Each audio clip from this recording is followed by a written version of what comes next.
Hello student, आपका स्वागत है study point Hanumangarh YouTube channel पर। आज हम पढ़ने जा रहे हैं 12वीं क्लास का पहला chapter reproduction in organisms. NCERT का फर्स्ट चैप्टर रिप्रोडक्शन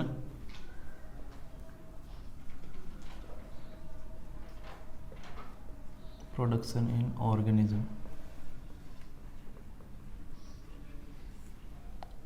हम इस चैप्टर में बात करेंगे सबसे पहले लाइफ स्पैन, जीवन अवधि की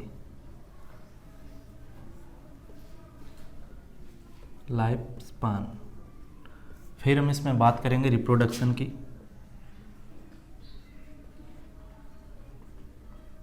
रिप्रोडक्शन में हम बात करेंगे दो, सेक्सुअल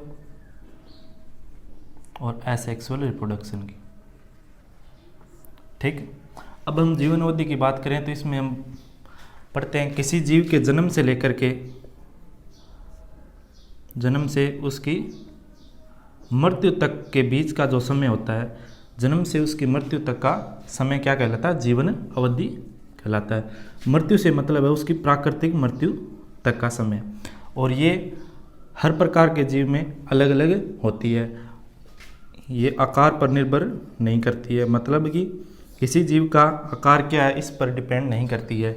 जैसे कि हाथी, एलिफेंट का आकार बहुत बड़ा है, लेकिन इसकी जीवन अवधि होती है 65 ईयर तक। ठीक।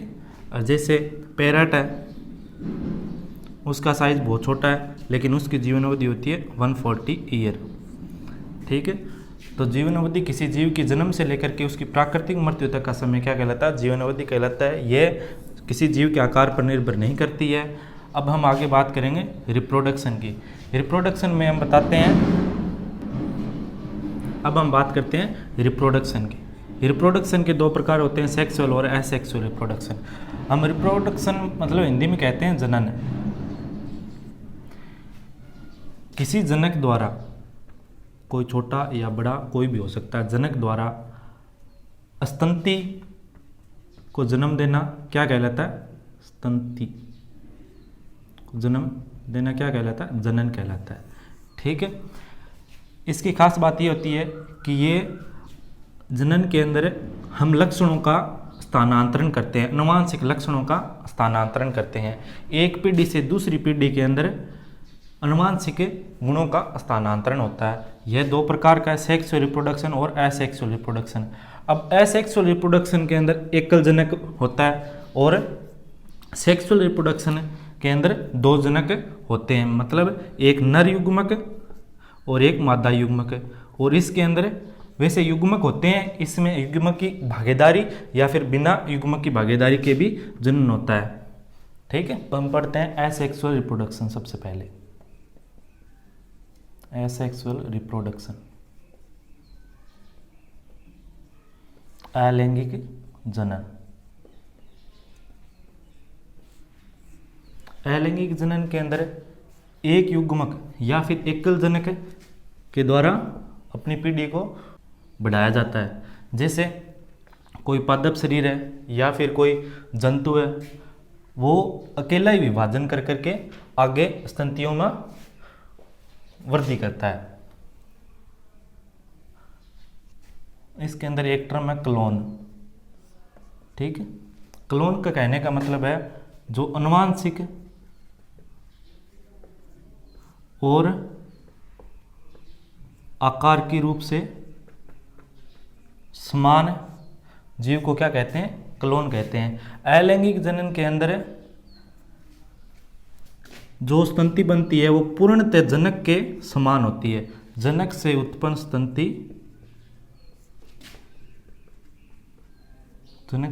स्तंति, ठीक है, एकदम जनक के जैसी होती है, सेम।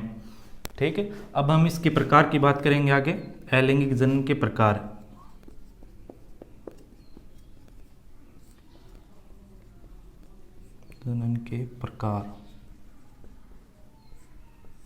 पढ़ रहे हैं अलैंगिक जनन के प्रकार।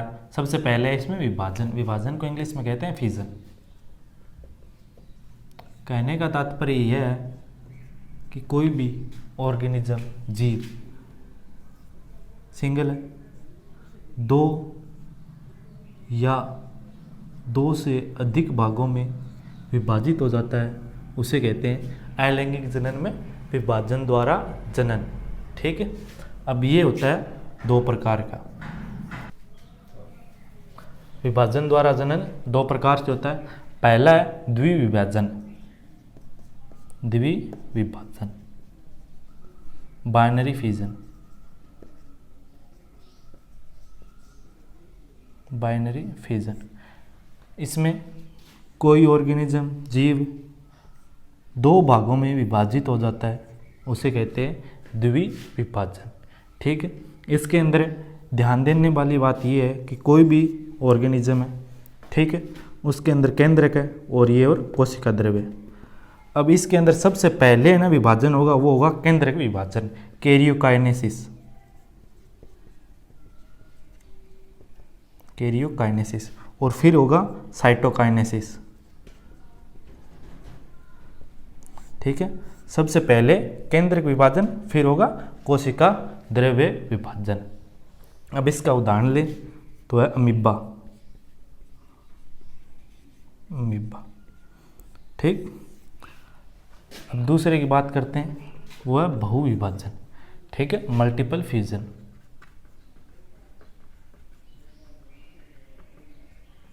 कोई जीव दो या दो से अधिक भागों में विभाजित हो रहा है वो हो गया बहुविभाजन। ठीक है, इसका एग्जाम्पल है प्लाज्मोडियम। ठीक है, हमने क्या पढ़ा? अलैंगिक जनन में विभाजन दो या दो से अधिक भागों में विभाजित होना, विभाजन द्वारा जनन। द्विविभाजन पहले बाइनरी विभाजन जिसके अंदर कोई कोशिका दो भागों में विभाजित हो रही है तो द्विविभाजन द्वारा जनन हो गया। इसके अंदर सबसे पहले कैरियोकाइनेसिस, फिर साइटोकाइनेसिस। मल्टीपल डिवीजन फिजन के अंदर क्या होगा? दो से अधिक भागों में कोई जीव विभाजित हो रहा है तो उसे बहुविभाजन कहते हैं। उदाहरण है प्लाज्मोडियम। दूसरा टाइप है अलैंगिक जनन में विखंडन द्वारा फ्रेगमेंटेशन, फ्रेगमेंटेशन। ठीक है, इसके अंदर क्या होता है? कोई ऑर्गेनिज्म है, ठीक है, कोई भी ऑर्गेनिज्म है, उसका कोई छोटा सा भाग टूटकर, ठीक है, कोई छोटा सा भाग टूटकर एक नए जीव का निर्माण करता है। ठीक, उसे कहते हैं विखंडन द्वारा जनन। इसका उदाहरण हाइड्रा ले लो। अब अलैंगिक जनन का तीसरा प्रकार पढ़ते हैं जिसमें मुकुलन बडिंग द्वारा जनन। ठीक है, इसके अंदर हम एग्जाम्पल लेते हैं ईस्ट का, ईस्ट का। ठीक है, उसके अंदर ये केंद्रक है और ये कोशिका द्रव्य। ठीक है, अब क्या होता है? ईस्ट के अंदर एक बड का निर्माण होता है। ठीक है, सबसे पहले एक बड का निर्माण होगा, फिर क्या होगा? ये केंद्रक आधा उस बड में चला जाएगा और आधा इधर मेन कोशिका में रह जाएगा। फिर क्या होगा? और ये बड अलग हो जाएगी और एक कोशिका अलग हो जाएगी। इससे दो स्तंति का निर्माण हो गया, मतलब एक स्तंति का निर्माण हो गया और ये सेम कोशिका ही रहेगी। ये हो गया मुकुलन बडिंग द्वारा जनन। ठीक है, इसके अंदर जो विभाजन होता है वो समसूत्री विभाजन होता है, समसूत्री विभाजन। ठीक, एक हाइड्रा है,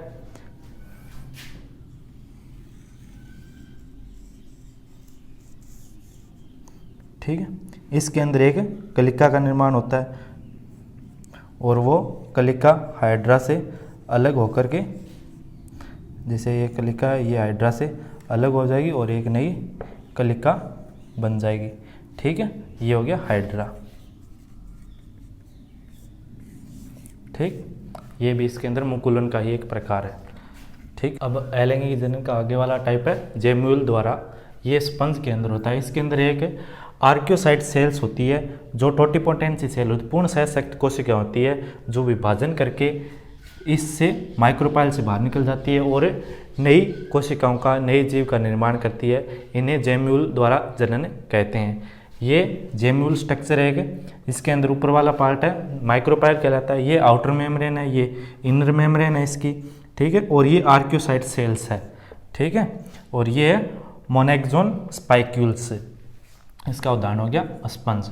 अलैंगिक जनन का प्रकार है बीजाणुओं द्वारा जनन, स्पोर्स द्वारा। स्पोर्स निर्माण फंजाई और एल्गी ग्रुप के मेंबर्स में होता है।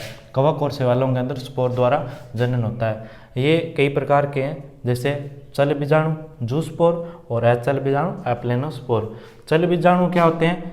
गतिशील और फ्लैजिलेट होते हैं, मतलब कि फ्लैजिला उपस्थित होता है। एक कसाबिका होती है, एक पक्षमाप होते हैं, ठीक है। फ्लैजिला और सीलिया होते हैं। फ्लैजिला साइज में बड़े होते हैं, ये क्लेमाइडोमोनास जीव होता है ऐसा, उसके अंदर पाए जाते हैं, ठीक है। ये स्पोर निर्माण द्वारा जनन हो गया।